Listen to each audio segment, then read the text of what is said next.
रहा है, उस अभिभाषण को पढ़ने के बाद हमारे सदन में ऐसा महसूस हो रहा है जैसे राजस्थान को सत्ता पक्ष ने, राजस्थान की सरकार ने स्वर्ग बना दिया है। 2 वर्ष में 70% वादे जो सरकार कह रही है कि हमने पूरे कर लिए, उस सरकार ने अभिभाषण के माध्यम से जिक्र नहीं किया कि राजस्थान के चिकित्सा की व्यवस्था कैसी हो गई।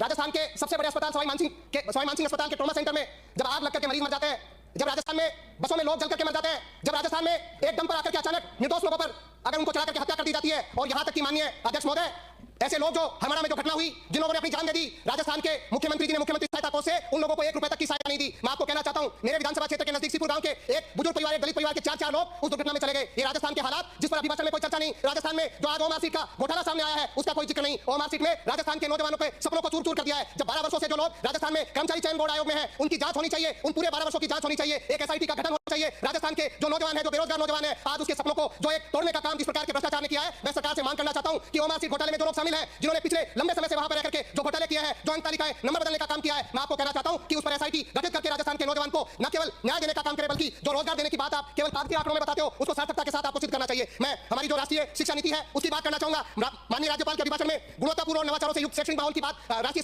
शिक्षा नीति 2020 में कही। मैं माननीय आपसे कहना चाहता हूं, आज एनईपी 2020 की वास्तविक स्थिति ऐसी है कि प्रदेश में जो विश्वविद्यालय है, जहां सेमेस्टर पद्धति बिना कोई तैयारी के लागू कर दी गई, आज पिछले 2 वर्षों में अगर परीक्षा परिणाम की बात करें तो हमारा परीक्षा परिणाम गिर करके 30% तक आ गया है। राजस्थान में जो हमारी छात्राएं हैं, उनकी डिग्री होने से पहले ड्रॉप आउट का खतरा उनको बढ़ गया है। और 2 बार उनको भारी फीस भी परीक्षा फर्मों की, महाविद्यालय और परीक्षा केंद्र जो जिस तरीके से आज उनको देनी पड़ रही है, महाविद्यालय केवल शिक्षा के केंद्र नहीं, केवल परीक्षा के केंद्र बन गए। आज महाविद्यालयों में, विश्वविद्यालय में इंफ्रास्ट्रक्चर नहीं है, स्कूल में कमरे ठीक नहीं है। हमें झालावाड़ पीपलोदी की घटना को याद रखना चाहिए। आज राजस्थान में सरकारी स्कूलों के ऐसे हालात हैं कि जर्जर हालात में हमारे वहां बच्चों को बैठना पड़ रहा है। कभी भी कोई दुर्घटना हो सकती है, लेकिन राजस्थान की सरकार उस पर जो ध्यान देना चाहिए, इंफ्रास्ट्रक्चर को डेवलप करना चाहिए। राजस्थान में सरकारी जो स्कूल है, जो विश्वविद्यालय महाविद्यालय है, उनको ठीक करने के लिए काम करना चाहिए। उनको लेकर के कोई योजना, कोई रोड मैप राजस्थान की सरकार के पास नहीं है। आप कह रहे हैं कि आपके संकल्प पत्र में कहा कि केजी से पीजी तक छात्रों को आप फ्री में शिक्षा देंगे, लेकिन मैं कहना चाहता हूं कि आप परीक्षा फीस के नाम पर 5000 की राशि उन छात्राओं से ले रहे हैं, और जो केजी से पीजी जो फ्री शिक्षा की आप बात करना चाह रहे हो, केवल वो ढिंडोरा पीटने का काम कर रहे हो। आप राजस्थान के नौजवान के साथ अन्याय करने का काम कर रहे हो। मैं आपसे कहना चाहूंगा माननीय अध्यक्ष महोदय, जिस तरीके से आपने कहा कि राजस्थान में गिवअप के नाम से जो खाद्य सुरक्षा में इतने नाम हटा दिए गए, मैं कहना चाहता हूं, सीधा कहना चाहता हूं कि आपने जबरदस्ती लोगों के नाम काटे, और जो वास्तव में जायज लोग थे, जिनको खाद्य सुरक्षा का जो हक मिलना चाहिए था, वो आज दर ऑफिसों में चक्कर काट रहे हैं, कभी डीएसओ कार्यालय में जाते हैं, उनको उनका हक नहीं मिल रहा, उनका खाद्य सुरक्षा में नाम नहीं जुड़ रहा। ये राजस्थान के गरीब के साथ अन्याय है, राजस्थान के मजदूर के साथ अन्याय करने का काम आपने मनरेगा का नाम बदल करके, न केवल उसकी पूरी मूल भावना को बदल करके किया है। मैं माननीय आपसे कहना चाहता हूं, आज 30 जनवरी है, आज के दिन राष्ट्रपिता महात्मा गांधी की हत्या ऐसे विचार के लोगों ने करी, जिन विचार के लोग सत्ता में बैठे हैं। मैं आपसे कहना चाहता हूं, केवल मनरेगा का नाम नहीं बदला, मैं कहना चाहता हूं मनरेगा की पूरी आत्मा को बदलने का काम 125 दिन के नाम पर जो आप करना चाह रहे हो। अगर आप 2 वर्ष को देख ले, राजस्थान में आपने 50 दिन से ज्यादा रोजगार नहीं दिया है। मैं कहना चाह रहा हूं मनरेगा के नाम पर,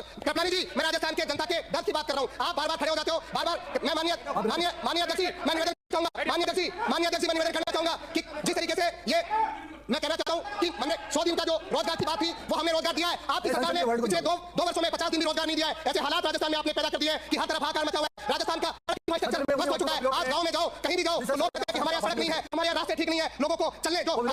गोपाल जी बैठ जाइए, राजस्थान की जनता का दर्द है, उसको सुन लेने दीजिए। आप लोग नहीं तो आपको थोड़ा समय लगेगा, आपको इधर आना है, आपको थोड़े दिन में इधर आना है, इसलिए आप चिंता नहीं करें, इधर आपको बैठना है। राजस्थान की जनता ने तय कर लिया है कि आपको आने वाले समय में यहाँ पर बैठना है। माननीय अध्यक्ष महोदय, जिस तरीके के हालात आप कह रहे हो, आपको यहाँ पर बैठना है, आपने तय कर लिया है। राजस्थान के हर व्यवस्था को आपने फेल कर दिया, राजस्थान का हर सिस्टम आपने ध्वस्त कर दिया। राजस्थान की सरकार राजस्थान को पीछे ले जाने वाली सरकार है। आप पशुपालकों की बात कर रहे हो कि हम अग्रणी जगह पर आगे, आपको कहना चाहता हूँ, आपका क्या योगदान है पशुपालकों में? आपने जो मुख्यमंत्री दुग्ध, जो लोगों को संबल मिलने का 5 रुपए जो प्रति लीटर मिलता था, वो भी आप समय पर नहीं दे पा रहे। आप बात कर रहे हो पशुपालक की भले की, केवल आप आंकड़े गिना करके राजस्थान की जनता को बदला सकते हो, लेकिन जनता आपकी हकीकत जानती है, और आने वाले समय में पंचायती राज चुनाव हो, नगर निकाय के चुनाव हो, जनता आपको दबाव देने वाली है। इसलिए आप तसल्ली से सुने। राजस्थान में जिस तरीके की आप एमएसपी की बात कर रहे हैं, एमएसपी दूर की बात है, आप सही मायने में किसान की बात नहीं सुन पा रहे। किसान